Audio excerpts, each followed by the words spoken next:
തിരുവിതാംകൂറിലെ മുസ്ലിങ്ങൾക്കിടയിൽ നവോത്ഥാന പ്രസ്ഥാനത്തിന് സന്ദേശം നൽകിയ വക്കം അബ്ദുൽ ഖാദർ മൗലവിയുടെ കാര്യത്തിൽ ഉണ്ടായിട്ടുള്ളത് എന്ന് ഓർത്തപ്പോഴാണ് എനിക്കത് വളരെയേറെ പ്രയാസകരമായിട്ട് തോന്നിയത്. കാരണം വക്കം മൗലവി തുടങ്ങി വെച്ച സ്വദേശാഭിമാനി എന്ന ദിനപത്രം കേരളത്തിലെ തിരുവിതാംകൂറിലെ രാഷ്ട്രീയ രംഗത്ത് വളരെയേറെ പ്രാധാന്യം അർഹിക്കുന്ന ഒരു പ്രസിദ്ധീകരണമായിരുന്നു. പക്ഷെ അതിന്റെ പത്രാധിപരായിരുന്ന രാമകൃഷ്ണ പിള്ള വളരെയേറെ പ്രശസ്തനായി തീരുകയും കേരള ചരിത്രത്തിന്റെ അവിഭാജ്യ ഘടകമായിട്ട് അംഗീകരിക്കപ്പെടുകയും ഭരണതലത്തിലും മറ്റ് സാമൂഹ്യ സാംസ്കാരിക മേഖലകളിലും ഒക്കെ ഒരു ചരിത്ര പുരുഷനായിട്ട് അംഗീകരിക്കപ്പെട്ടപ്പോൾ ആ പത്രം സ്ഥാപിച്ച വക്കം മൗലവി പൂർണ്ണമായിട്ടും വിസ്മരിക്കപ്പെടുന്ന ഒരു സാഹചര്യമാണ് ഇപ്പോൾ ഉണ്ടായിക്കൊണ്ടിരിക്കുന്നത്. കാരണം അങ്ങനെ ഒരു പത്രം സ്ഥാപിച്ച് രാമകൃഷ്ണ പിള്ളയെ അതിന്റെ പത്രാധിപരാക്കിയിരുന്നില്ല എങ്കിൽ രാമകൃഷ്ണപിള്ളയുടെ പേര് നാം ആരും ഇന്ന് ഓർക്കുക പോലും ചെയ്യില്ലായിരുന്നു. അപ്പൊ അതിൽ നിന്ന് വ്യക്തമാകുന്നത് യഥാർത്ഥ പ്രവർത്തകർ വിസ്മരിക്കപ്പെടുന്നു. അന്ന് ഞാൻ ഓർക്കുകയാണ്, ഇന്ന് ഈ വക്കം തിരുവനന്തപുരത്ത് നിന്ന് ഒരു 10-20 കിലോമീറ്റർ അകലെയാണ്, 10-40 കിലോമീറ്റർ അകലെയാണ് വക്കം. ഈ ആധുനിക സൗകര്യങ്ങളും യാത്രാ സൗകര്യങ്ങളും ഒന്നുമില്ലായിരുന്ന ആ കാലഘട്ടത്തിൽ തിരുവനന്തപുരത്ത് നിന്നും വള്ളത്തിൽ കയറി വക്കത്ത് നിന്നും വള്ളത്തിൽ കയറി തിരുവനന്തപുരത്ത് ചെല്ലുകയും അവിടെയുള്ള പ്രവർത്തനങ്ങളിൽ പങ്കെടുക്കുകയും അതുപോലെ കേരളത്തിന്റെ എല്ലാ ഭാഗത്തും യാത്ര ചെയ്ത് നവോത്ഥാന പ്രവർത്തനത്തിനു വേണ്ടി തന്റെ ശാരീരികവും മാനവുമായ പ്രവർത്തന മേഖലകളിലും സജീവമായിട്ട് നിൽക്കുകയും തന്റെ സമ്പത്തെല്ലാം അതിനുവേണ്ടി കളഞ്ഞു കുളിക്കുകയും ചെയ്യുന്ന വക്കം മൗലവി അദ്ദേഹം അർഹിക്കുന്ന രീതിയിൽ അനുസ്മരിക്കപ്പെടുന്നില്ല എന്നുള്ളൊരു വസ്തുതയാണ്. പക്ഷേ പൊതുവെയുള്ള ഈ നവോത്ഥാന പ്രസ്ഥാനങ്ങളിൽ നിന്ന് വിഭിന്നമായി വക്കം മൗലവിയുടെ പ്രവർത്തനം ഒരു പ്രത്യേക കാഴ്ചപ്പാടിലൂടെ നാം കാണേണ്ടിയിരിക്കുന്നു. കാരണം ഇന്ത്യയുടെ പൊതുവായ സാഹചര്യത്തിൽ മുസ്ലിങ്ങൾക്ക് സംഘടിതമായി എങ്ങനെ പ്രവർത്തിക്കാൻ കഴിയണം എന്നുള്ള കാര്യത്തെപ്പറ്റി വ്യക്തമായ ധാരണയുടെ അടിസ്ഥാനത്തിൽ പ്രവർത്തിച്ച ഒരു വ്യക്തിയായിരുന്നു വക്കം അബ്ദുൽ ഖാദർ മൗലവി. ഞാനിത് പറയുന്നത് ഇന്ത്യ എന്ന രാജ്യത്തിൽ മുസ്ലിങ്ങൾ മാത്രമല്ല, മുസ്ലിങ്ങൾ ഒരു ന്യൂനപക്ഷമാണ്. അപ്രകാരം ന്യൂനപക്ഷത്തെ സംഘടിപ്പിക്കുമ്പോൾ ഏത് സമീപനമാണ് സ്വീകരിക്കേണ്ടത് എന്ന് പ്രായോഗികമായിട്ട് കാണിച്ചു കൊടുത്ത ആദ്യത്തെ വ്യക്തിത്വം വക്കം മൗലവിയായിരുന്നു. അതിന് കാരണം ഒരു മറ്റ് സമുദായത്തെ പിണക്കിക്കൊണ്ടോ അല്ലെങ്കിൽ അവരുടെ ഏതെങ്കിലും രീതിയിലുള്ള എതിർപ്പ് നേടിയെടുത്തുകൊണ്ടോ ഒരു ന്യൂനപക്ഷം എന്നുള്ള നിലയിൽ ഒരു സമൂഹത്തിന് ഇവിടെ നിലനിൽക്കുന്നത് ബുദ്ധിമുട്ടായി തീരുമെന്നുള്ള കാര്യം അദ്ദേഹം മനസ്സിലാക്കിയിരുന്നു. ഇന്ന് അതിന്റെ ഫലം ഇന്ത്യയിലെ മുസ്ലിങ്ങൾ അനുഭവിക്കുന്നുണ്ട്. ഈ വർഗീയ വിരോധത്തിന്റെ പേരിൽ തീവ്രവാദം ആരോപിച്ച് ഇന്ന് ജയിലിൽ കഴിയുന്ന ലക്ഷക്കണക്കിന് മുസ്ലിം യുവാക്കൾ ഇന്ന് ഇന്ത്യയിലെ പല ജയിലുകളിലുമുണ്ട്. ഏതെങ്കിലും ഒരു കേസിൽപ്പെട്ട് ഒരാളെ അറസ്റ്റ് ചെയ്യുകയോ ജയിലിൽ അടയ്ക്കുകയോ ചെയ്യുന്നതിൽ അപാകതയില്ല. പക്ഷെ ആ കേസ് പെട്ടെന്ന് അതിന്റെ തീരുമാനമെടുക്കുകയും അതിന്റെ നടപടിക്രമങ്ങൾ യഥാർത്ഥ രീതിയിൽ നടത്തുകയും ചെയ്യേണ്ടത് ഗവൺമെന്റിന്റെ ഒരു ഉത്തരവാദിത്വമാണ്. നമ്മുടെ മദനി ഉൾപ്പെടെയുള്ള വ്യക്തികൾ അവര് തെറ്റ് ചെയ്താൽ പെടണ്ട എന്ന് ഞാൻ പറയുന്നില്ല. തെറ്റ് ചെയ്യാൻ ശിക്ഷിക്കപ്പെടട്ടെ. പക്ഷേ ആ ശിക്ഷിക്കപ്പെടാതെ തന്നെ യാതൊരു കാരണവും കൂടാതെ വർഷങ്ങളോളം ജയിലിൽ കഴിയുന്ന ഇന്നും ഇന്ത്യൻ ജയിലുകളുണ്ട് എന്നുള്ള വസ്തുത അനുസ്മരിക്കുമ്പോൾ ഇന്ത്യയിലെ മുസ്ലിങ്ങൾ പെരുമാറേണ്ട രീതിയെപ്പറ്റി വ്യക്തമായൊരു ധാരണ, ഏത് രീതിയിൽ സാമൂഹ്യ രംഗത്ത് രാഷ്ട്രീയ രംഗത്ത് പ്രവർത്തിക്കാൻ കഴിയണം എന്നുള്ളതിനെ പറ്റി വ്യക്തമായിട്ട് ഒരു നയം രൂപീകരിക്കുവാൻ കഴിയുന്ന ആളുകൾ ഇന്ന് നമ്മുടെ സമൂഹത്തിൽ നേതൃത്വത്തിൽ പോലും ഇല്ല എന്നുള്ള കാര്യം എടുത്തു പറയാൻ ഞാൻ ആഗ്രഹിക്കുകയാണ്. മുമ്പ് ഈ സ്കൂളിന്റെ സ്കൂളിന്റെ പ്രൊമോഷന്റെ കാര്യത്തിൽ കുഞ്ഞഹമ്മദ് ഹാജി ചെയ്ത ആ സമീപനം രാവിലെ പ്രസംഗിച്ചപ്പോൾ അദ്ദേഹത്തിന്റെ മകൻ പറയുകയുണ്ടായി, അതൊരു ഡിപ്ലോമാറ്റിക് രീതിയിലുള്ള പ്രവർത്തനമായിരുന്നു എന്നുള്ളതാണ്. പക്ഷെ ഡിപ്ലോമാറ്റിക് പ്രവർത്തനം കൊണ്ട് നേടിയത് വളരെ മഹത്തായ കാര്യങ്ങളായിരുന്നു. അതേസമയം ആ രീതി സ്വീകരിച്ചില്ലായിരുന്നു ഒരുപക്ഷെ ആ സ്കൂളിന് അതിന്റെ പ്രൊമോഷൻ ലഭിക്കുകയില്ലായിരുന്നു. അപ്പൊ ആ രീതിയിലുള്ള സമൂഹത്തിന്റെ യഥാർത്ഥ വസ്തുതകൾ മനസ്സിലാക്കി ആ വസ്തുതകളെ അനലൈസ് ചെയ്ത് അനുസരിച്ചുള്ള ഒരു കർമ്മ പരിപാടി രൂപീകരിക്കത്തക്ക ഒരു നേതൃത്വം നമുക്ക് ഉണ്ടാകേണ്ടിയിരിക്കുന്നു.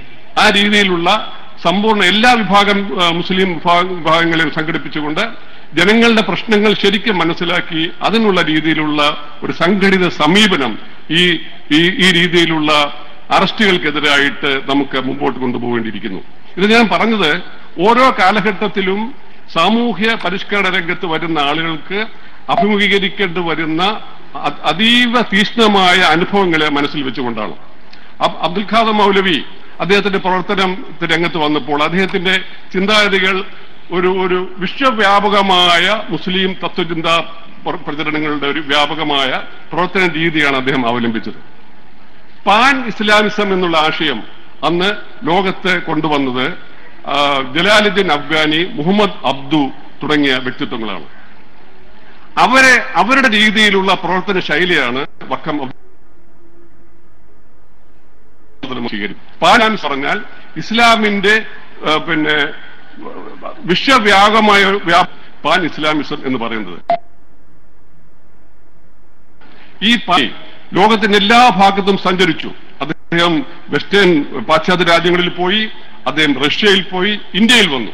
അപ്പൊ ഒരു പ്രത്യേക രാജ്യത്തെ പൗരൻ എന്നുള്ളതിലുപരി മുസ്ലിങ്ങൾക്ക് അവരുടെ വിശ്വാസ പ്രമാണത്തിന്റെ വിശ്വരൂപത്തെ മനസ്സിലാക്കി കൊടുക്കുവാനുള്ള ഒരു ശ്രമമാണ് ജലാലുദ്ദീൻ അഫ്ഗാനിയും അദ്ദേഹത്തിന്റെ ശിഷ്യനായിരുന്ന മുഹമ്മദ് അബ്ദുവും സ്വീകരിച്ചത്. ഏതാണ്ട് അതേ നയ സമീപനമാണ് വക്കം മൗലവി കേരളത്തിൽ ഉണ്ടാക്കിയത്. ജലാലുദ്ദീൻ അഫ്ഗാനിയും മുഹമ്മദ് അബ്ദുവും മുഹമ്മദ് റിസായും ഒക്കെ അതിനെ അവലംബിച്ച പരിപാടികൾ ഒന്നാമതായിട്ട് സംഘടനകൾ രൂപീകരിക്കുക, രണ്ടാമത് പ്രസിദ്ധീകരണങ്ങൾ സംഘടിപ്പിക്കുക, മൂന്നാമത് ജനങ്ങളുടെ ഇടയിൽ ഇറങ്ങി പ്രവർത്തിക്കുക. ഈ 3 രീതികളിലൂടെയാണ് വക്കം മൗലവി കേരളത്തിൽ പ്രവർത്തിച്ചത്. അദ്ദേഹത്തിന്റെ പ്രവർത്തനത്തിന് വേണ്ടി അദ്ദേഹത്തിന്റെ ഏറ്റവും പ്രധാനപ്പെട്ട പ്രവർത്തനം പ്രസിദ്ധീകരണമായിരുന്നു. മുസ്ലിം എന്നുള്ള ഒരു പ്രസിദ്ധീകരണം അദ്ദേഹം പ്രസിദ്ധീകരിച്ചു. അതുപോലെ ദീപിക എന്നുള്ളൊരു പ്രസിദ്ധീകരണം അദ്ദേഹത്തിന് ഉണ്ടായിരുന്നു. മുസ്ലിം സ്ത്രീകൾക്ക് അന്ന് വിദ്യാഭ്യാസം ഇല്ലായിരുന്നത് കൊണ്ട് മദ്രസയിൽ പോകുന്നത് കൊണ്ട് അവർക്ക് അറബി വായിക്കാൻ അറിയാമായിരുന്നു, മലയാളം വായിക്കാൻ അറിഞ്ഞുകൂടായിരുന്നു. കാരണം മലയാളം വിദ്യാഭ്യാസത്തിന് സ്കൂളുകളിൽ വിടുന്നതുമൊക്കെ നിഷിദ്ധപ്പെട്ടിരുന്ന ഒരു കാലഘട്ടമായിരുന്നു അത്. അപ്പം എങ്കിലും സ്ത്രീകളെ കൂടെ സമൂഹത്തിൽ മുന്നണിയിൽ കൊണ്ടുവരണം എന്ന് ചിന്തിച്ചതിന്റെ ഫലമായിട്ടാണ് അൽ ഇസ്ലാം എന്നുള്ള ഒരു മാസിക അദ്ദേഹം അറബി മലയാളത്തിൽ പ്രസിദ്ധീകരിച്ചത്.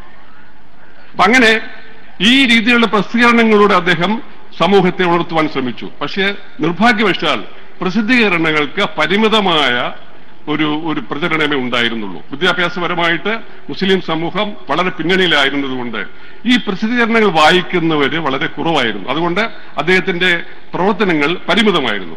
അത് ഇല്ലാതാക്കുവാൻ വേണ്ടിയാണ് കേരളം മുഴുക്കി അദ്ദേഹം സഞ്ചരിച്ചു. അദ്ദേഹം ഇവിടെ വന്ന 1923 ഇവിടെയുള്ള ഐക്യസംഘത്തിന്റെ മീറ്റിംഗിലും അദ്ദേഹം പ്രസംഗിക്കുകയും അതിന് അധ്യക്ഷം വഹിക്കുകയും ചെയ്തതായിട്ട് ചരിത്രം രേഖപ്പെടുത്തുന്നു.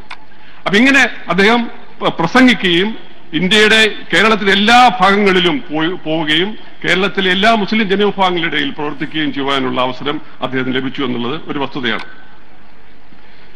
പിന്നെ അറബി ഭാഷയിൽ നിന്നും മലയാളത്തിലേക്ക് ഖുർആൻ ട്രാൻസ്ലേറ്റ് ചെയ്യുന്ന ആ വിഷയം സമൂഹത്തിൽ വളരെയേറെ ഒച്ചപ്പാടുണ്ടാക്കിയ ഒരു വസ്തുതയായിരുന്നു.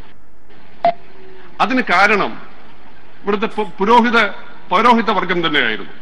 കാരണം ഖുർആനെയും നബിചര്യകളെയും പോലും അവർക്ക് താല്പര്യമുള്ള രീതിയിൽ വിശകലനം ചെയ്ത് ജനങ്ങളെ ബോധിപ്പിക്കുക എന്നുള്ളതായിരുന്നു പൗരോഹിത്യ വർഗത്തിന്റെ കടമ.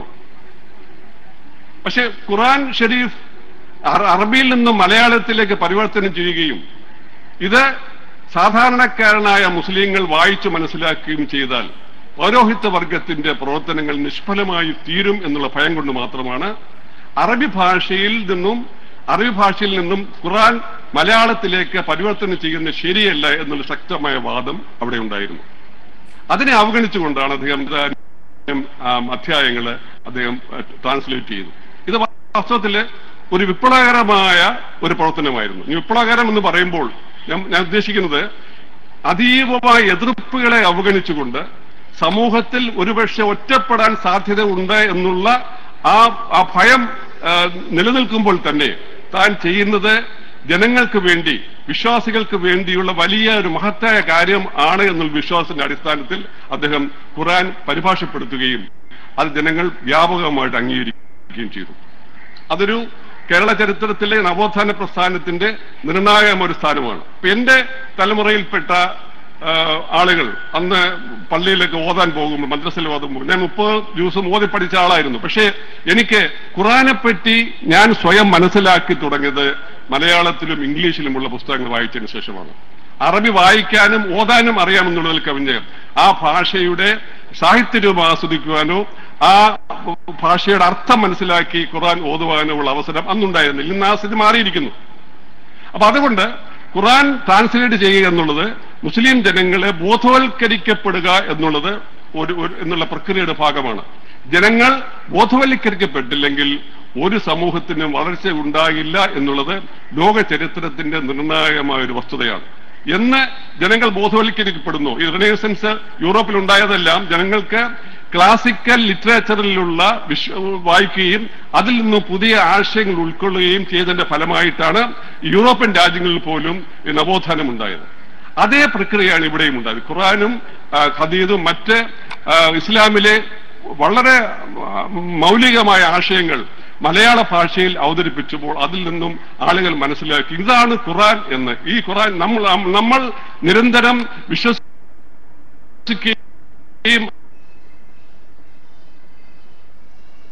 ആരാധിക്കുകയും ചെയ്യുന്ന ഈ വാചകങ്ങൾ, ഈ വാക്യങ്ങൾ ഖുർആനിൽ നിന്നും വന്നതാണ്. ഇതിന്റെ അർത്ഥമാണ് മനസ്സിലാക്കിയ മുസ്ലിം വിഭാഗം വളരെയേറെ ഔന്നത്യത്തിൽ ചിന്തിക്കുവാനും സ്വന്തം ജീവിതത്തിന്റെ അർത്ഥതലതാണ് ഈ ഖുർആൻ പരിഭാഷയിലൂടെ വക്ക മൗലവി ചെയ്തത്. പിന്നെ ഇജ്തിഹാദ് എന്നുള്ള ആശയത്തിനെ പറ്റിയാണ് അദ്ദേഹം വളരെ പ്രാധാന്യത്തോടുകൂടി ചിന്തിച്ച മറ്റൊരു വസ്തുത. അത് ഒരു വിപ്ലവകരമായ ഒരു പരിവർത്തനമായിരുന്നു. അതിനും ഗൈഡൻസ് നൽകുന്ന 2 വിഭാഗങ്ങളായിരുന്നു. അതിനുശേഷം ഇമാംമാർ വന്നപ്പോൾ, ഇമാംമാർ ജീവിച്ചിരുന്ന കാലഘട്ടത്തിലും മുസ്ലിം വിശ്വാസികൾക്ക് അതിനനുസരിച്ചുള്ള ആശയങ്ങൾ പറഞ്ഞു കൊടുക്കുവാനും വിവരിക്കുവാനും ഒക്കെ ഫത്വ ഇറക്കുവാനും ഒക്കെയുള്ള ആളുകൾ ഉണ്ടായിരുന്നു. പക്ഷെ ഈ 3 രീതികളിലും ഈ ഇമാമുമാരുടെ കാലഘട്ടം കഴിഞ്ഞതിന് ശേഷം ഖുർആനിലും ഹദീസിലും ഇല്ലാത്ത ചില പ്രശ്നങ്ങൾ ഉണ്ടാകുമ്പോൾ എന്ത് ചെയ്യണമെന്നുള്ള പ്രശ്നമുണ്ടായി. ഇപ്പം അറേബ്യൻ കാലഘട്ടത്തിലെ ഖുർആൻ ഇറങ്ങിയ കാലഘട്ടത്തിന് ശേഷം വളരെ വർഷങ്ങൾ കടന്നുപോയി. ഖുർആൻ ഷരീഫിലെ എല്ലാ ആശയങ്ങളും ഈ ആധുനിക കാലഘട്ടത്തിലും തീർച്ചയായിട്ടും പൂർണ്ണമായിട്ടും പരിഹരിക്കാത്ത പ്രശ്നങ്ങൾ ഖുർആനിലുണ്ടെങ്കിൽ പോലും നിർണായകമായ ചില പ്രശ്നങ്ങളിൽ ഖുർആനും ഹദീസും നിശബ്ദമായ ചില സംഘടന രംഗങ്ങളിൽ എന്ത് ചെയ്യണം എന്നുള്ള പ്രശ്നമുണ്ടായി. അതൊരു വലിയ പ്രശ്നമായിരുന്നു.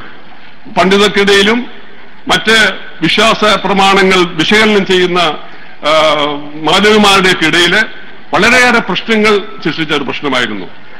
ആ രംഗത്താണ് ഇജ്തിഹാദ് എന്ന ആശയം പ്രചരിപ്പിച്ചുകൊണ്ട് ജലാലുദ്ദീൻ അഫ്ഗാനിയും മുഹമ്മദ് ഖുതുബും ഒക്കെ മുഹമ്മദ് അബ്ദുവും ഒക്കെ രംഗത്ത് വന്നത്. അപ്പോൾ അതിൽ നിന്നും ഇജ്തിഹാദ് എന്നതിനെപ്പറ്റി എന്നതിനെപ്പറ്റി നാം മനസ്സിലാക്കുന്നത് സ്വയം ആർജിച്ച് നിഗമനങ്ങൾ എത്തിച്ചേരുക എന്നുള്ളതാണ് അതുകൊണ്ട് അർത്ഥമാക്കുന്നത്. അപ്പം ഖുർആന്റെയും ഹദീസിന്റെയും ആശയങ്ങളിൽ നിന്നും വിഭിന്നമാകാതെ തന്നെ അതിന്റെ അടിസ്ഥാന ആശയങ്ങളിൽ നിന്നും ഒട്ടും വ്യതിചലിക്കാതെ തന്നെ അവയുടെ അടിസ്ഥാനത്തിൽ സ്വയം ആർജിക്കുകയും നിരന്തരമായിട്ടുള്ള പഠന ഗവേഷണങ്ങളുടെ ഫലമായിട്ടും ഒരു പ്രശ്നത്തിന് സ്വയം പരിഹാരമുണ്ടാക്കുവാനുള്ള ആ പ്രക്രിയയാണ് ഇജ്തിഹാദ് എന്ന് പറയുന്നത്.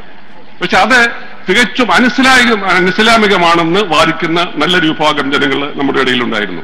പക്ഷെ അതിനെല്ലാം അതിജീവിച്ചുകൊണ്ട് ഇജ്തിഹാദ് എന്നുള്ളത് മനുഷ്യ വളർച്ചയുടെ ഒരു ഭാഗമാണ്, അതില് അനിസ്ലാമികമല്ല എന്ന് സ്ഥാപിക്കുവാനുള്ള ഒരു ശ്രമം വക്കം അബ്ദുൽ ഖാദർ മൗലവി നടത്തി. അതൊരു നിർണായകമായ ഒരു സംഭവ വികാസമായിരുന്നു. അതുപോലെ സംഘബോധം എന്നുള്ള ആശയം, സംഘടനയിലൂടെ മാത്രം ശക്തി ആർജിക്കുക എന്നുള്ള ആശയം പ്രായോഗികമായിട്ട് കൊണ്ടുവരുവാൻ വേണ്ടി നിരന്തരമായിട്ട് പ്രവർത്തിക്കുന്ന ഒരു സ്വഭാവം വക്കം മൗലവിക്കുണ്ടായിരുന്നു. അദ്ദേഹം ഇസ്ലാം ധർമ്മ പരിപാലന സംഘം എന്ന ഒരു സംഘടന നിലയ്ക്കാമുക്ക് അദ്ദേഹത്തിന്റെ ജന്മസ്ഥലം 1918 സ്ഥാപിച്ചു. ഈ സംഘടനയോട് അദ്ദേഹം ചെയ്തത് ഇസ്ലാമിന്റെ അടിസ്ഥാന വിശ്വാസ പ്രമാണങ്ങളെ പറ്റി ലളിതമായ ഭാഷയിൽ ചെറുപ്പക്കാരെ യുവാക്കളെ പറഞ്ഞു മനസ്സിലാക്കുക എന്നുള്ളതായിരുന്നു. പക്ഷെ അന്ന് ഇങ്ങനെയുള്ള സംഘടനകൾ ഉണ്ടായിരുന്നില്ല. മദ്രസയിൽ നിന്ന് വിദ്യാഭ്യാസം നേടി പുറത്തു വരുന്ന കുട്ടികൾക്ക് മതപരമായ വിദ്യാഭ്യാസം നൽകുന്ന വേറെ ഒരു പ്രസ്ഥാനം അന്ന് കേരളത്തിലുണ്ടായിരുന്നില്ല. അവർക്ക് സംശയങ്ങൾ ചോദിക്കുവാനോ എന്തെങ്കിലും ഈ മതവിഷയങ്ങളെ പറ്റി സംശയമെങ്കിൽ അവ പഠിക്കാനുള്ള യാതൊരു മാർഗവും അന്നുണ്ടായിരുന്നു. ഈ ഇസ്ലാം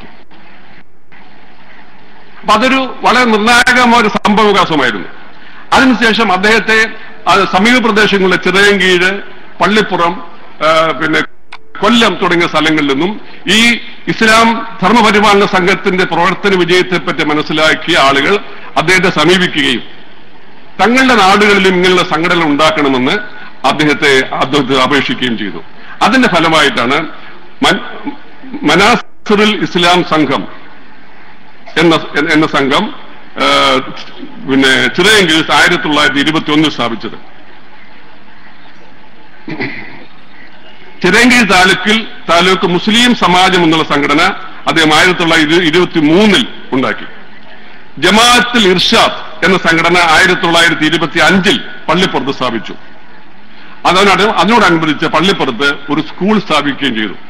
ഒരു മുസ്ലിം മാനേജ്മെന്റില് തിരുവിതാംകൂറില് ആദ്യമായിട്ട് ഒരു സ്കൂൾ ഉണ്ടാക്കുന്നത് പള്ളിപ്പുറത്ത് സ്ഥാപിച്ച ഒരു മുസ്ലിം ഹൈസ്കൂളാണ്. ഈ ഹൈസ്കൂൾ സ്ഥാപിച്ചതോടുകൂടി അദ്ദേഹം അറബി പണ്ഡിതനായിരുന്നുവെങ്കിലും അദ്ദേഹത്തെ ഈ അറബി ഭാഷയിൽ ക്ലാസുകൾ എടുക്കുവാൻ കഴിവുള്ള ക്വാളിഫൈഡ് ഹാൻഡ്സ് എന്ന നിലവിലുണ്ടായിരുന്നില്ല, അതിന്റെ കോഴ്സ് ഉണ്ടായിരുന്നില്ല. അതുകൊണ്ട് അദ്ദേഹം ഗവൺമെന്റിനെ സമീപിച്ച് അറബി കോഴ്സുകൾ ഉണ്ടാക്കണമെന്നും അറബി പഠിപ്പിക്കുവാൻ അർഹത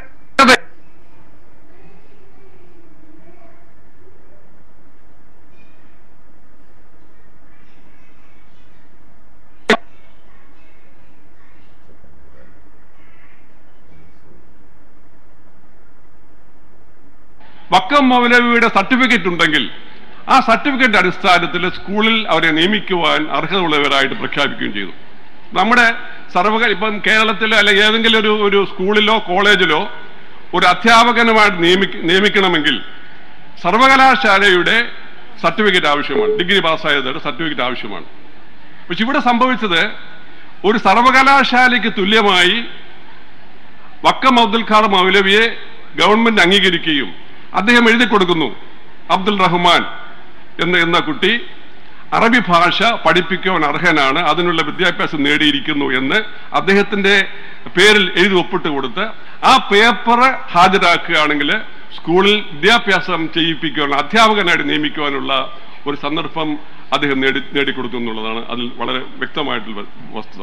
അപ്പൊ അന്ന് തിരുവിതാംകൂറിലെ അറബി വിദ്യാഭ്യാസത്തിന് വേണ്ടി ഇത്രയേറെ പ്രവർത്തിക്കുകയും അറബി അധ്യാപകന്മാരുടെ നിയമനത്തിന് അടിസ്ഥാനമായിട്ടുള്ള യോഗ്യത നിർണായക പരീക്ഷ നടത്തുവാനും അതിൽ പരിശീലിപ്പിക്കുവാനും അവരെ യോഗ്യന്മാരായിട്ട് പ്രഖ്യാപിക്കുവാനുമുള്ള ഒരു അംഗീകാരം നേടിയെടുക്കുവാൻ അബ്ദുൽ ഖാദർ മൗലവി കഴിഞ്ഞു എന്നുള്ളത് അദ്ദേഹത്തിന്റെ സേവനത്തിന്റെ വൈപുല്യത്തെപ്പറ്റി നമുക്ക് സ്മരിക്കുവാൻ നിർബന്ധിതരായി. സ്ത്രീ ശാക്തീകരണം എന്ന് പറയുമ്പോൾ അന്ന് വിദ്യാഭ്യാസ രംഗത്ത് മറ്റൊരു ഫീൽഡാണ്. പിന്നെ സ്ത്രീകളെ ഐക്യ എന്നുള്ളത് മലബാറിലെ പോലെ തന്നെ തിരുവിതാംകൂറിലും ഒരു ഹറാമായ ഒരു സംഭവമായിട്ട് ഐക്യ എന്നുള്ളത്. അതുകൊണ്ട് തന്നെ വിദ്യാഭ്യാസ രംഗത്ത് അവർ പരിപൂർണമായിട്ട് അവഗണിക്കപ്പെടുന്ന ഒരു സമൂഹമായിരുന്നു സ്ത്രീകൾ. സ്വന്തം ഭർത്താവിന്റെ പേര് പറയാൻ പാടില്ല എന്നുള്ള വിശ്വാസ പ്രമാണം അന്ന് ഇന്നും മുസ്ലിം സ്ത്രീകളുടെ ഇടയിലുണ്ട്. അദ്ദേഹം പരിഹരിച്ചൊരു മാർഗം പലർക്കും അറിയാമായിരിക്കും. അദ്ദേഹത്തിന്റെ ഭാര്യ സ്വന്തം ഭർത്താവിന്റെ പേര് പറയുവാൻ മടി കാണി. നമ്മുടെ സ്ത്രീകളെല്ലാം ഇന്നും ചെയ്യുന്നത് പോലെ കുട്ടികളുടെ വാപ്പ എന്നല്ലാതെ അദ്ദേഹത്തിന്റെ പേര് പറയുവാൻ അവർക്ക് തയ്യാറായിരുന്നില്ല. ആ സ്ത്രീയെ അദ്ദേഹം പരാജയപ്പെടുത്തി എങ്ങനെയായിരുന്നു? സ്വന്തം മകന് അബ്ദുൽ ഖാദർ എന്ന് പേരിട്ടു. അപ്പൊ എടാ അബ്ദുൽ ഖാദറെ എന്ന് അമ്മയ്ക്ക് വിളിക്കേണ്ടി വന്നു. ആ രീതിയിൽ പോലും പ്രശ്നങ്ങളെ സമീപിക്കുവാൻ, പ്രായോഗിക രീതിയിൽ പ്രശ്നങ്ങൾ പരിഹരിക്കുവാനുള്ള ഒരു സമീപനം അദ്ദേഹത്തിനുണ്ടായിരുന്നു. സ്ത്രീകളെ ഭർത്താവിനോടൊപ്പം തന്നെ ഔന്നത്യത്തിലേക്ക് കൊണ്ടുവരുവാൻ അദ്ദേഹം ശ്രമിച്ചു എന്നുള്ളതിന്റെ ഒരു പ്രകടമായ ഉദാഹരണമാണ് ഇത്. അതുപോലെ വിദ്യാഭ്യാസ രംഗത്ത് അവർക്ക് അവസരം നൽകുവാൻ വേണ്ടി സ്കൂളുകൾ സ്ഥാപിക്കുമ്പോൾ അതിലെ 50% വിദ്യാർത്ഥിനികൾ ഉണ്ടായിരിക്കണമെന്ന് നിർബന്ധപൂർവം അദ്ദേഹം ആവശ്യപ്പെടുകയും അവിടെ ചിറയൻകീഴും പള്ളിപ്പുറത്ത് സ്ഥാപിച്ച സ്കൂളുകളിലെ യുവാക്കളെ കൊണ്ട് പഠിപ്പിക്കുവാനുള്ള അവസരം അദ്ദേഹം ഉണ്ടാക്കി എന്നുള്ളത് അന്ന് വളരെയേറെ വിമർശന ബുദ്ധി ആളുകൾ വീക്ഷിക്കുകയും അദ്ദേഹത്തെ ഒരു വഹാബി എന്ന് പറഞ്ഞ് അദ്ദേഹത്തെ അവഹേളിക്കുകയും ചെയ്യുന്ന ഒരവസ്ഥ കേരളത്തിലെ തിരുവിതാംകൂറിലെ മുസ്ലിങ്ങൾക്കിടയിൽ ഉണ്ടായിരുന്നു. അപ്പൊ ഇന്ന് ആ തിരുവിതാംകൂറിലെ മുസ്ലിം സ്ത്രീകൾ പഠിച്ച് ഉന്നതരായി സുപ്രീം കോടതി ജഡ്ജി വരെ ആകാനുള്ള അവസരം അവർക്ക് ആദ്യമായിട്ട് ലഭിച്ചത് വക്കം അബ്ദുൽ ഖാദർ മൗലവിയുടെ പ്രവർത്തന ഫലമായിരുന്നു എന്നുള്ളത് ചരിത്രത്തിൽ രേഖപ്പെടുത്തപ്പെട്ട് കഴിഞ്ഞ വസ്തുതയാണ്. പിന്നെ മറ്റൊരു വസ്തുത, ഈ മുസ്ലിം മതമൗലികവാദിയായിരുന്നു വക്കം മൗലവി എന്നുള്ളൊരു വാദം പല മേഖലകളിലും രേഖപ്പെടുത്തിയിട്ടുണ്ട്. പി ഗോവിന്ദപിള്ള, മാർക്സിസ്റ്റ് തത്വചിന്തകനും മാർക്സിസ്റ്റ് ആചാര്യനുമായ പി ഗോവിന്ദപിള്ള കേരളത്തിന്റെ നവോത്ഥാനം എന്നുള്ള ഗ്രന്ഥത്തിൽ അദ്ദേഹം എഴുതുകയാണ്, വക്കം മൗലവി വളരെ ഉന്നതമായ കാര്യങ്ങൾ മുസ്ലിം സമുദായത്തിന് വേണ്ടി ചെയ്തിട്ടുണ്ട്. മുസ്ലിം സമുദായത്തിന്റെ വിദ്യാഭ്യാസ പരിഷ്കരണത്തിനും സാമൂഹ്യ നവോത്ഥാനത്തിനും വേണ്ടി അദ്ദേഹം വളരെയേറെ പ്രവർത്തിച്ചിട്ടുണ്ട്. പക്ഷേ അബ്ദുൽ ഖാദർ മൗലവി പിന്തുടരുന്നത് ഖുറാനിലെയും ഹദീസിലെയും പഴഞ്ചൻ ആശയങ്ങളെയാണ് എന്ന് അദ്ദേഹം രേഖപ്പെടുത്തിയിട്ടുണ്ട്. വക്കം മൗലവി ചെയ്ത പ്രവർത്തനങ്ങളെ ശ്ലാഘിക്കുന്നതോടൊപ്പം തന്നെ അദ്ദേഹം ഏതടിസ്ഥാനത്തിൽ പ്രവർത്തിച്ചോ, എന്തിന്റെ അടിസ്ഥാനത്തിൽ അദ്ദേഹത്തിന്റെ പ്രവർത്തനങ്ങൾ കേന്ദ്രീകരിക്കപ്പെട്ടുവോ അവയെ തള്ളിപ്പറഞ്ഞുകൊണ്ടൊരു സമീപനമാണ് പൊതുവായ ചരിത്രകാരന്മാരും ചിന്തകന്മാരുടെ ഇടയിലുള്ളത്.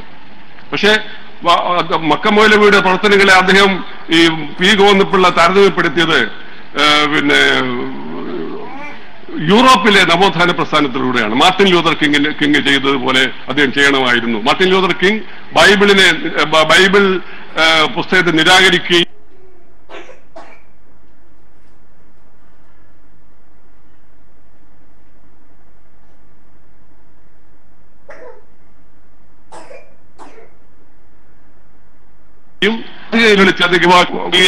പക്ഷെ എന്തായാലും ഖുറാന്റെ അടിസ്ഥാനത്തിൽ നിന്ന് ഒരു ഇഞ്ച് പോലും അകന്നു പോയിക്കൊണ്ട് അദ്ദേഹം ഒന്നും ചെയ്തിട്ടില്ല.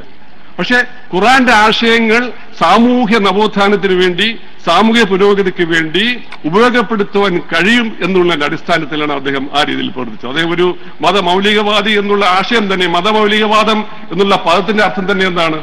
മതത്തിന്റെ മൗലികമായ ആശയങ്ങളിലേക്ക് തിരിച്ചു പോകുന്നു എന്നുള്ളതാണ്. പക്ഷെ അതിന്റെ ഇന്ന് കൊടുത്തിരിക്കുന്ന അർത്ഥം, ഒരു മതമൗലികവാദി എന്ന് പറഞ്ഞാൽ അത് സാമൂഹ്യ വിരുദ്ധനാണ് എന്നുള്ള ആശയമാണ് അതിൽ നിന്നും പ്രകടമാകുന്നത്. എന്തോ തെറ്റ് ചെയ്യുന്നു. ഇപ്പം ഖുറാന്റെ ആശയങ്ങളിലേക്കും ഹദീസിന്റെ ആശയങ്ങളിലേക്കും നാം പോവുകയും അതിന്റെ അടിസ്ഥാനത്തിൽ നമ്മുടെ പ്രവർത്തനങ്ങൾ സജ്ജീകരിക്കുകയും ചെയ്യുമ്പോൾ അത് എന്തോ സാമൂഹ്യ വിരുദ്ധ പ്രവർത്തനമാണെന്നുള്ള ചിന്താഗതിയിലേക്കുള്ള ആ ഒരു വിമർശനാത്മക സമീപനമാണ് ഇന്ന് നിലവിലുള്ളത്.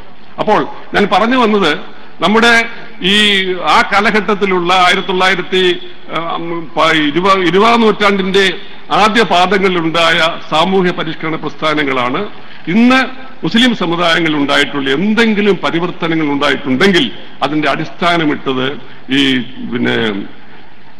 മണപ്പാട് മുഹമ്മദ് കുഞ്ഞം ഹാജി അതുപോലെയുള്ള ആളുകളും അതുപോലെ വക്കം അബ്ദുൽ ഖാദർ മൗലവിയും അങ്ങനെയുള്ള സാമൂഹ്യ നവോത്ഥാന പ്രസ്ഥാനങ്ങളിലുള്ള ആളുകൾ എടുത്ത ത്യാഗ മനോഭാവവും അവരെ സമ്പത്തും രാഷ്ട്രീയവും ഒന്നും പ്രതീക്ഷിക്കാതെ, ഇന്നൊരാള് ഒരു MLA ആവണമെന്ന് ആഗ്രഹിക്കുകയാണെങ്കിൽ എന്ത് സമ്പത്തുണ്ടാക്കുവാൻ കഴിയും എന്നുള്ള കവിഞ്ഞയാൾക്ക് യാതൊരു ചിന്തയും ഉണ്ടാകാത്തവരാണ് കൂടുതൽ ആളുകളും. പക്ഷെ അങ്ങനെയുള്ള യാതൊരു പ്രതീക്ഷയുമില്ലാതെ ഈ വക്കം മൗലവിയുടെ പിതാവ് സമ്പന്നനായിരുന്നു. പക്ഷേ അദ്ദേഹം വക്കം മൗലവി മരിക്കുമ്പോൾ ഒരു വളരെയേറെ കടങ്ങൾ കൊണ്ട് വീർപ്പുമുട്ടി അദ്ദേഹത്തിന്റെ അസമയത്തുള്ള മരണത്തിന് കാരണം തന്നെ അദ്ദേഹത്തെ താങ്ങാനാവാത്ത സാമ്പത്തിക ഭാരമായിരുന്നു. അപ്പൊ സമൂഹത്തിന് വേണ്ടി എല്ലാം നശിപ്പിക്കുവാൻ, എല്ലാം കളയുവാനും താൻ ഉൾക്കൊള്ളുന്ന സമൂഹത്തിന്റെ പുരോഗതി വഴി പൊതുവായ ജനസമൂഹത്തിന് വേണ്ടി, കേരളത്തിന്റെ ജനസമൂഹത്തിന് വളർച്ച ഉണ്ടാകണമെന്നുള്ള ആഗ്രഹത്തോടുകൂടി നിരന്തരം പ്രവർത്തിക്കുകയും അതിനുവേണ്ടി സ്വന്തം ജീവിതം പോലും ഒഴിഞ്ഞുവെക്കുകയും ചെയ്ത വക്കമൗലവിയുടെ സേവനങ്ങൾ അനുസ്മരിക്കുന്നതോടൊപ്പം തന്നെ അദ്ദേഹത്തിന്റെ ആശയങ്ങൾ കൂടുതൽ സമ്പന്നമായി തീരുവാൻ നാം ശ്രമിക്കണമെന്നുകൂടെ പറഞ്ഞുകൊണ്ട് എന്റെ വാക്കുകൾ അവസാനിപ്പിക്കുന്നു. അസ്സലാമു അലൈക്കും വറഹ്മത്തുള്ളാഹി വബറകാതുഹു. വക്കമൗലവി നവോത്ഥാന മുന്നേറ്റത്തിന്റെ പടനായകൻ എന്ന വിഷയത്തിൽ പ്രബന്ധം അവതരിപ്പിച്ച് സംസാരിച്ച ഡോക്ടർ ജമാൽ മുഹമ്മദിന് പ്രത്യേകം നന്ദി രേഖപ്പെടുത്തുന്നു. അടുത്തത് പ്രബന്ധ അവതരണ സെഷനിൽ പങ്കെടുത്ത് കേരള നദവത്തുൽ മുജാഹിദീൻ സംസ്ഥാന സെക്രട്ടറി അബൂബക്കർ നെന്മണ്ട 5 മിനിറ്റ് നമ്മോട് സംവദിക്കുന്നു. അതിനായി അബൂബക്കർ നെന്മണ്ടയെ ക്ഷണിക്കുന്നു.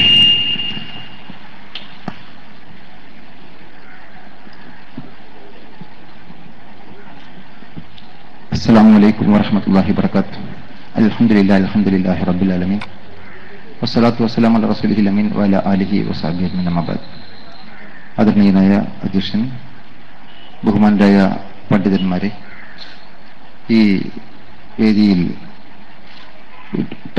വളരെ പ്രധാനപ്പെട്ട വിഷയങ്ങൾ അവതരിപ്പിച്ചുകൊണ്ടിരിക്കുന്ന ചരിത്രകാരന്മാരും ചിന്തകന്മാരും നേതാക്കളുമായിട്ടുള്ള മഹത് വ്യക്തികളെ, ആദരണീയരായ സഹോദരി സഹോദരന്മാർ, കഴിഞ്ഞ 90 വർഷക്കാലം കേരളത്തിലുണ്ടായ നവോത്ഥാനത്തിൻ്റെ വിവിധ വശങ്ങളെക്കുറിച്ചുള്ള ആധികാരികമായ ചർച്ചകളാണ് ഇവിടെ നടന്നുകൊണ്ടിരിക്കുന്നത്.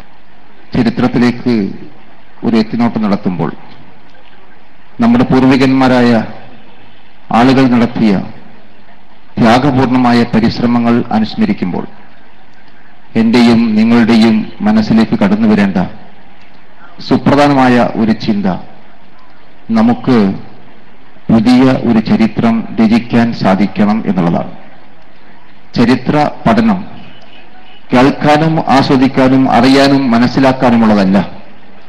അതിലുപരി നമ്മിലൂടെ ഒരു പുതിയ ചരിത്രം നിർമ്മിക്കപ്പെടാൻ പ്രേരണയും പ്രചോദനവുമായി തീരണം എന്നുള്ളതാണ് ഏറെ പ്രാധാന്യപൂർവ്വം നമ്മൾ മനസ്സിലാക്കേണ്ടത് എന്ന് മാത്രം സൂചിപ്പിക്കാൻ ആഗ്രഹിക്കുകയാണ്. ആ നിലക്ക് നമ്മൾ ആലോചിക്കുമ്പോൾ നമ്മിൽ ഏൽപ്പിക്കപ്പെട്ടിരിക്കുന്ന ഉത്തരവാദിത്വം എത്ര മഹത്തരമാകുന്നു എന്ന് നമ്മൾ ആലോചിക്കുക.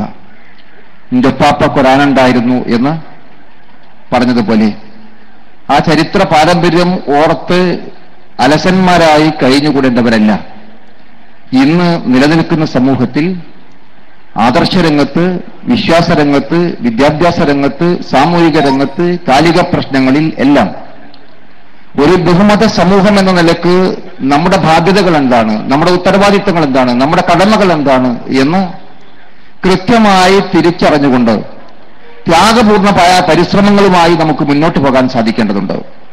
ഈ സന്ദർഭം നമ്മൾ ഖലീലുല്ലാഹി ഇബ്രാഹിം നബി അലൈഹി ഇസ്ലാമിന്റെ ചരിത്രം അനുസ്മരിക്കുന്ന ഘട്ടമാണ്. വൈദിബ്തലാ ഇബ്രാഹിം റബ്ബുഹു ബികലിമാത്തിൻ ഫഅതമ്മഹുന്ന ഖാല ഇന്നി ജാഇലുക ലിന്നാസി ഇമാമ. വിശുദ്ധ വേദഗ്രന്ഥം ഖുർആൻ അനുസ്മരിക്കുകയുണ്ടായി. ഖലീലുല്ലാഹി ഇബ്രാഹിം നബി അലൈഹി ഇസ്ലാമിനെ അള്ളാഹു ഒട്ടനവധി കൽപ്പനകൾ കൊണ്ട് വിവിധമായ പരീക്ഷണങ്ങൾക്ക് വിധേയമാക്കുകയുണ്ടായി. അദ്ദേഹത്തിന്റെ വ്യക്തിജീവിതത്തിലും കുടുംബരംഗത്തും അദ്ദേഹത്തിന്റെ പ്രബോധന രംഗത്തും സാമൂഹ്യ പ്രവർത്തന രംഗത്തുമെല്ലാം നിരന്തരമായി പരീക്ഷണങ്ങൾക്ക് വിധേയമാക്കപ്പെട്ടു. നാം കാണുന്നത്, നാം മനസ്സിലാക്കുന്നത്, നാം അറിയുന്നത്, ആ സകലമാന പരീക്ഷണങ്ങളെയും വിജയകരമായി തരണം ചെയ്യാൻ അദ്ദേഹത്തിന് സാധിച്ചു എന്നുള്ളതാണ്. അതുകൊണ്ട് വിശുദ്ധ ഖുർആൻ പറഞ്ഞു ഫഅതമ്മഹുന്ന, ആ പരീക്ഷണങ്ങൾ മുഴുവനും വിജയകരമായി പൂർത്തിയാക്കിയത് കൊണ്ട് ഇന്നി ജാഇലുക ലിന്നാസി ഇമാമ, നിന്നെ മാനവതയുടെ, മാനവ സമൂഹത്തിന്റെ, മനുഷ്യകുലത്തിന്റെ നേതാവായി നാം അംഗീകരിച്ചിരിക്കുന്നു എന്ന സാക്ഷ്യപത്രമാണ് സാക്ഷാൽ സൃഷ്ടാവായ ജഗന്നിയന്താവായ ജഗദീശ്വരൻ അല്ലാഹു സുബ്ഹാനഹു വ തആല ഖലീലുല്ലാഹി ഇബ്രാഹിം നബി അലൈഹി ഇസ്ലാമിനെ അംഗീകരിച്ചു കൊടുക്കുന്നത്. നമ്മൾ മനസ്സിലാക്കേണ്ടത്, നേതൃത്വത്തിൽ ഉണ്ടായിരിക്കേണ്ട, സമൂഹത്തിന്റെ ഏത് രംഗത്തും നേതൃസ്ഥാനങ്ങളിലേക്ക് ഉയർത്തപ്പെടുന്ന നമുക്ക് ഏവർക്കും ഉണ്ടായിരിക്കേണ്ട നമ്മുടെ ആ ഒരു വലിയ ബാധ്യത, നമ്മൾ എല്ലാ പരീക്ഷണങ്ങളെയും അതിജീവിച്ചുകൊണ്ട് ത്യാഗപൂർണമായ ശ്രമങ്ങളിലൂടെ നാം ഏറ്റെടുത്തിരിക്കുന്ന ദൗത്യ നിർവഹണത്തിന് വേണ്ടി ത്യാഗം ചെയ്യാൻ തയ്യാറാവുക എന്ന് മാത്രമാണ് അനുസ്മരിക്കുവാനുള്ളത്. അതോടൊപ്പം നമ്മൾ ആലോചിക്കുക, ഇവിടെ യഥാർത്ഥത്തിൽ ഉദ്ധരിക്കപ്പെട്ടിരിക്കുന്ന ചരിത്രങ്ങളിലൂടെ നമുക്ക് മനസ്സിലാക്കാൻ സാധിച്ചത് കേരള മുസ്ലിം ഐക്യസംഘത്തിന്റെ രൂപീകരണമായിരുന്നാലും അവിടെ നിങ്ങോട്ട് ജമിയത്തുൽ ഉലമയും ശേഷം കടന്നു വന്നിരിക്കുന്ന നവോത്ഥാന പ്രസ്ഥാനങ്ങളും ഒരു സംഘടിതമായ രൂപത്തിലേക്ക് കടന്നു വന്നുകൊണ്ട് തന്നെ ആദർശപരമായ പ്രബോധനത്തോടൊപ്പം സാമൂഹിക പ്രവർത്തനങ്ങളിലും സമൂഹത്തിൽ നിലനിൽക്കുന്ന വിവിധ പ്രശ്നങ്ങളുമായി ഇടപെടുന്നിടത്തും ഇന്ത്യ രാജ്യം പോലുള്ള ഒരു ബഹുമത സമൂഹത്തിൽ നമ്മുടെ ബാധ്യതകളും ഉത്തരവാദിത്വങ്ങളും എന്താണ് എന്ന് തിരിച്ചറിഞ്ഞുകൊണ്ട് ദീർഘവീക്ഷണത്തോടുകൂടി പ്രബോധന പ്രവർത്തനങ്ങൾ നിർവഹിക്കാൻ സാധിച്ചിരുന്നു എന്നുള്ളതാണ്. ഇന്നും ഈ കാര്യം ഏറെ പ്രസക്തമാകുന്നു എന്ന് നമുക്ക് ബോധ്യപ്പെടുകയാണ്. നവയാഥാസ്ഥികരുടെ തിരിച്ചുപോക്ക് വളരെ കൃത്യമായി നമ്മെ ബോധ്യപ്പെടുന്ന ഒരു കാര്യമാണ്.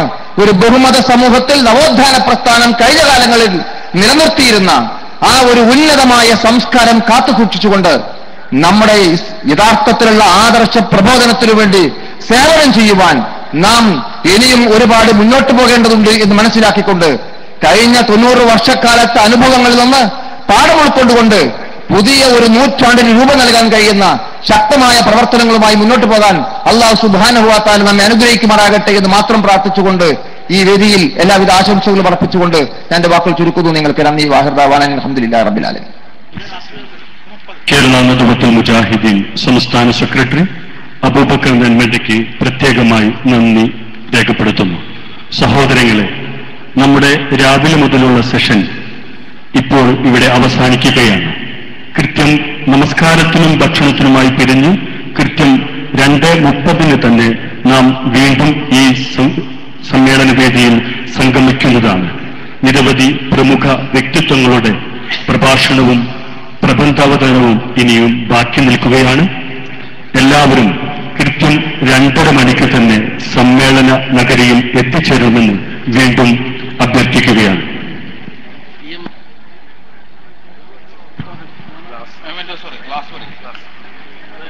ഉച്ചയ്ക്ക് ശേഷമുള്ള പ്രബന്ധാവതരണത്തിൽ പ്രമുഖ പ്രഭാഷകനും ഗ്രന്ഥകാരനുമായ PMA Gafoor Sahib, KP Zakariya, doctor PP Abdul Haq, Mujeebur Rahman Kinaloor എന്നീ പ്രമുഖ വ്യക്തിത്വങ്ങളുടെ പ്രബന്ധാവതരണം ഉണ്ടായിരിക്കുന്നതാണ്. കൃത്യം എല്ലാവരും 2:30 തന്നെ ഹാളിലേക്ക് വന്ന് സദസ്സ് ധന്യമാക്കണമെന്ന് അഭ്യർത്ഥിക്കുകയാണ്.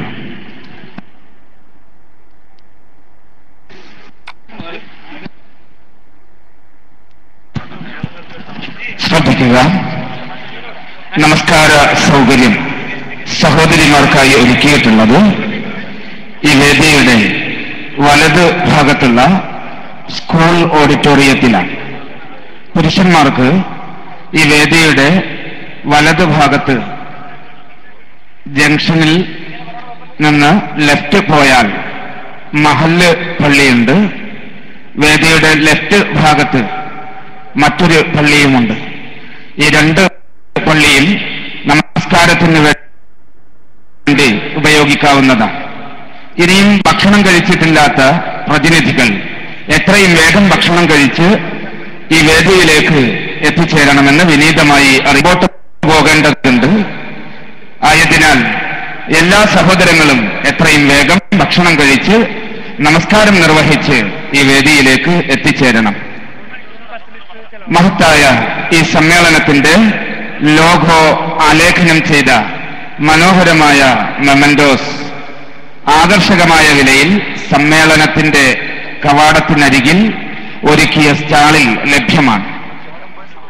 സ്ത്രീകൾക്കും പുരുഷന്മാർക്കും മെമന്റോസ് വാങ്ങുന്നതിനുള്ള പ്രത്യേകം സ്റ്റാളുകൾ പ്രവേശന കവാടത്തിന്റെ 2 ഭാഗങ്ങളിലായി സജ്ജീകരിച്ചിട്ടുണ്ട്. ഈ സൗകര്യം എല്ലാ പ്രതിനിധികളും ഉപയോഗപ്പെടുത്തണമെന്ന് പ്രത്യേകം അറിയിക്കുന്നു.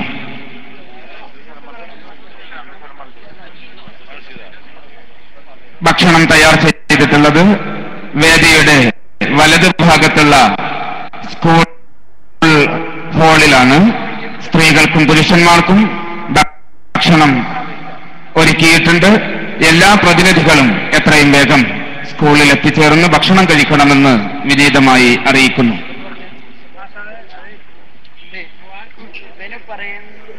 മുജാഹിദ് സുന്നി സംവാദ ചരിത്രത്തിൽ ഷിർക്കിന്റെ കോട്ടകൊത്തളങ്ങളെ പ്രകമ്പനം കൊള്ളിച്ച സംവാദ CD കോഴിക്കോട് കോടാമ്പുഴയിൽ വെച്ച് നടന്ന സംവാദ CD യുവതയുടെ ഹാളിൽ ലഭ്യമാണ്. അക്ഷര വെളിച്ചത്തിന്റെ പുതു യൗവനം, യുവത ബുക്ക് ഹൗസ്, ചിന്തോദ്ദീപകമായ പുസ്തകങ്ങൾ, പ്രഗത്ഭ പണ്ഡിതന്മാരുടെ പ്രഭാഷണ CD-കൾ, ഹിമ ക്രിയേഷൻസ്, രചന ഓഡിയോ, സുൽത്താന കാസറ്റ്സ് എന്നിവയുടെ വിവിധ വിഷയങ്ങളിലുള്ള പ്രഭാഷണ CD-കൾ, ഇസ്ലാമിക ഗാന CD-കൾ യുവത ബുക്ക് സ്റ്റോളിൽ നിന്നും ലഭിക്കുന്നു. എല്ലാവരും യുവതയുടെ സ്റ്റാൾ സന്ദർശിക്കണമെന്ന് പ്രത്യേകം ഓർമ്മപ്പെടുത്തുന്നു. ഇസ്ലാഹി കേരളത്തിന്റെ ഓൺലൈൻ പ്രബോധന രംഗത്തെ ആദർശജാലകം ബൈലക്സ് മെസ്സഞ്ചർ, കേരള ഇസ്ലാഹി ക്ലാസ് റൂം. രാവിലെ മുതൽ ഇവിടെ നടന്നു വരുന്ന ഈ പരിപാടിയുടെ ലൈവ് പ്രക്ഷേപണം ഓൺലൈനിൽ ലഭ്യമാണ്. ഖുർആൻ പഠനം, ചർച്ചാവേദി, വനിതാവേദി, ബാലവേദി, സർഗവേദി, ഓൺലൈൻ മദ്രസ, പ്രഗത്ഭരുടെ ലൈവ് ഖുത്ബകൾ കേൾക്കുക, അംഗമാകുക. ഇസ്ലാഹി ക്ലാസ് റൂം.